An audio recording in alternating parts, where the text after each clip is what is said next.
So this follow-up video, I thought I would show my ever-growing but very small and modest 45 collection. Sometimes 45s are more expensive or more highly sought after than the full album. And they're going to play at a different RPM, 45. That's hence the name. They're like the 7-inch, not like the 33 and a third, right? Which 33 and a third RPM. So some of these artists might be familiar with from a different one, but I'm just going to go through a few of my favorites that I've just happened to find here and there. And again, you're just looking. You can order these online. I've ordered a few online, but I enjoy going and seeking some out. So a lot of these I've found in person, which around here with my weird taste is pretty cool.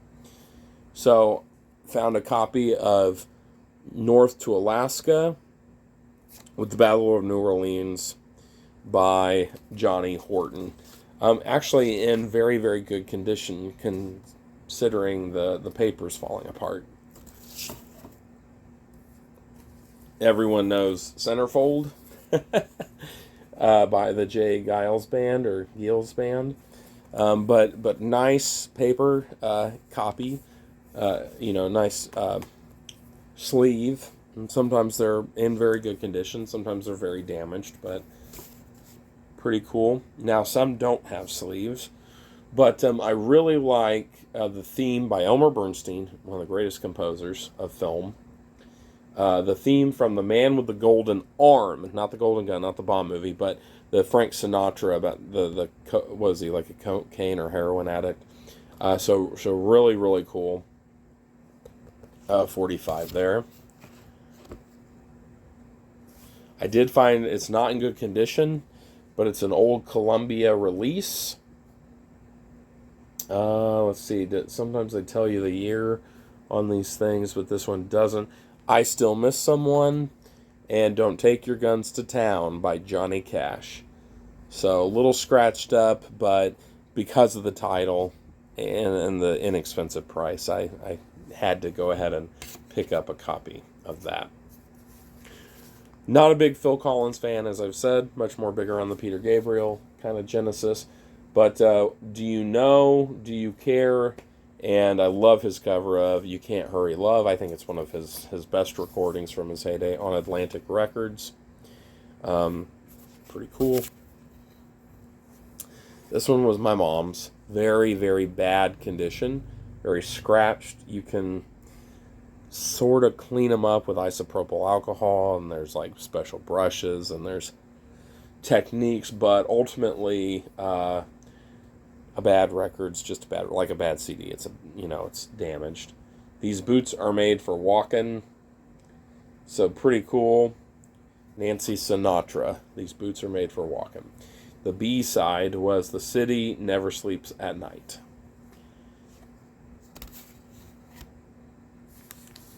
Simon and Garfunkel, The Sound of Silence, and Homeward Bound. Columbia Records. This one, I think, was a little bit more expensive. Let 'Em Run Wild, California Girls by the Beach Boys. So this would be Capitol Records.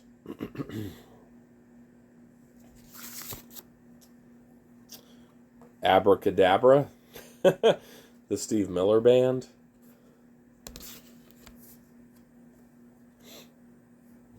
That one's actually not supposed to be in here. Down Under, Men at Work. This one I believe also was my mother's. The Knacks, My Sharona. The Commodores. Look What You've Done to Me. 3 Times a Lady. I'm a big fan of Vangelis, particularly the Blade Runner soundtrack. Chariots of Fire, so there's the main title to that, and Eric's Theme on Polydor Records. Frank Sinatra, I usually find, I love different, if I find old records of Sinatra, I usually grab them. Hey Jealous Lover, and You Forgot All the Words. And these would be Capitol Records. Also on Capitol Records, kind of like I have the single and I have the the whole album. Thomas Dolby's "She Blinded Me with Science," one of my absolute favorites, and it even has, I think, one of the best album fillers on the B side I actually like better, which is "Flying North." Kool and the Gang. I'm a fan of funk, and I'd like to start collecting more. "Celebration" by Kool and the Gang with Morning Star. I actually have 2 copies, for some reason, of M Factor Pop Music. Pretty cool. I've actually tracked down the first and original favorite Peter Gabriel single I caught on VH1 Classic Rock growing up, "Big Time," and this would be from his "So" album on Geffen Records. And then here we have from the follow-up album, the "Digging in the Dirt" with Quiet Steam. So I think Us was the follow-up album. Big Peter Gabriel fan. Really excited I found those. Not my favorite. My mom is the Phil Collins Genesis fan, but I do have "Misunderstanding" with "Behind the Lines" from their album Duke, which was very comfortable, commercial, I think kind of bland. I prefer That's All. I love the little art, the graphic topography up here. That's All. And honestly, it doesn't say what's on the other side. Oh, That's All, I'm sorry, with "Second Home by the Sea." I do like that. That's a good track. Happened to find me a cool copy of "Rock Me Amadeus" by Falco, and that is on AM Records. Do not have the whole LP yet, but "Missing Persons," really like Terry Bozzio's voice. This is words with, I think, "Hello, I Love You," their cover of that. Yeah. So "Destination Unknown," the big single from this new wave band's album, Spring Session M. I don't know why this has always been comedically popular here and again, though. "Toto" by Africa, sorry, it's the song. This one was my most recent acquisition from Josie Records.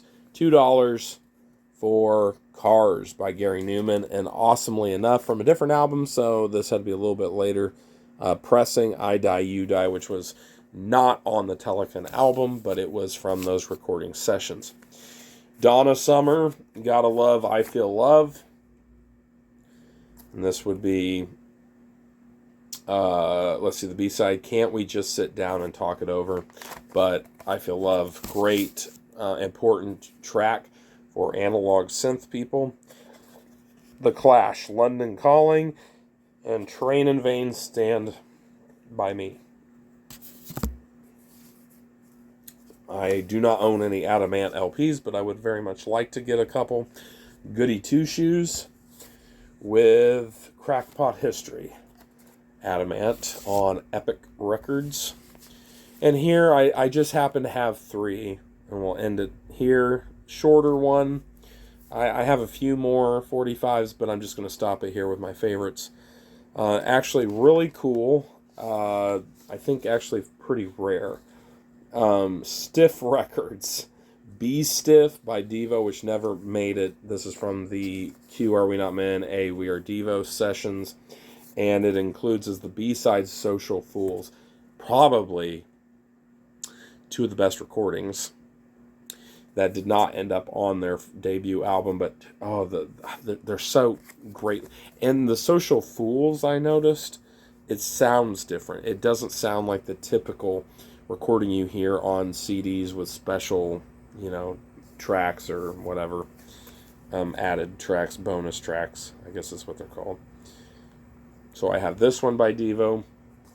I love their "Are You Experienced Like That," hippie Paisley kind of. So this would be their Jimi Hendrix cover, and it's also got BW "Growing Pains," which is a really cool track that never made it.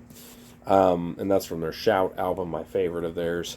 If I had to pick one, I love every single album. Then there's Peekaboo. Peekaboo with Find Out, which has since been re-released on Jerry's solo album, Jihad Jerry and the Evildoers. Mine is not a holy war, great album. But I love these singles. I love Devo. I really do. I'm so lucky I got to see them in 2010 before Bob Casale passed away, unfortunately. So just love their art, love their images. The sleeves, the UK, like the Virgin Record Devo albums have better sleeves than like the Warner Brothers they're usually more like lame like that.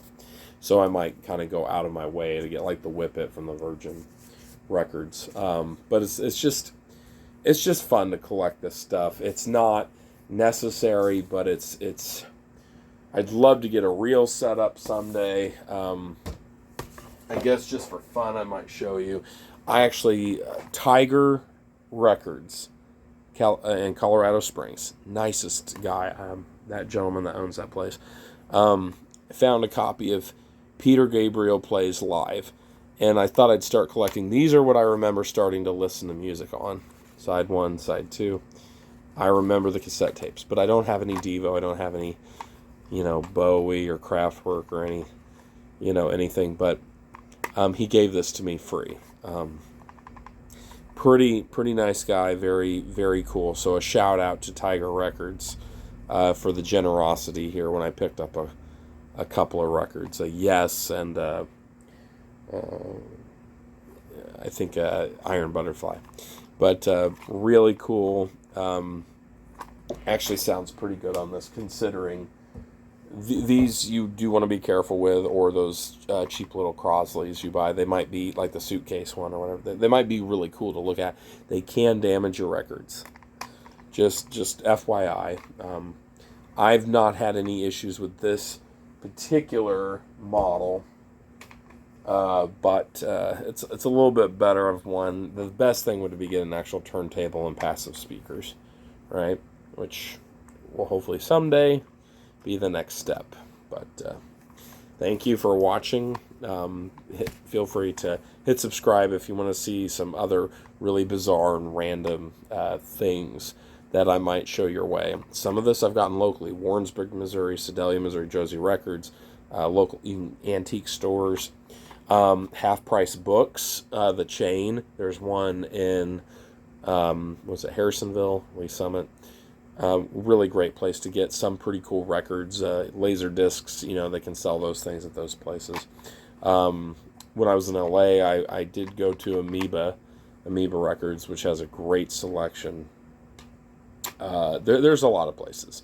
You just gotta know where to look, and eBay and Amazon even, you can buy from private sellers. Even if you don't want to support, Jeff Bezos, you can still support somebody on there. So definitely recommend looking into, the material, the historical artifacts, which are really, really cool. I definitely recommend, like they even keep like their logo in the typography, the type font. Warner Brothers, yeah. But you can find some really cool things. Promotionals, old DJ promotionals are pretty cool. I think this one actually for a single, and then the replicas by Gary Newman and Two Boy Army are both those. So, thanks for watching.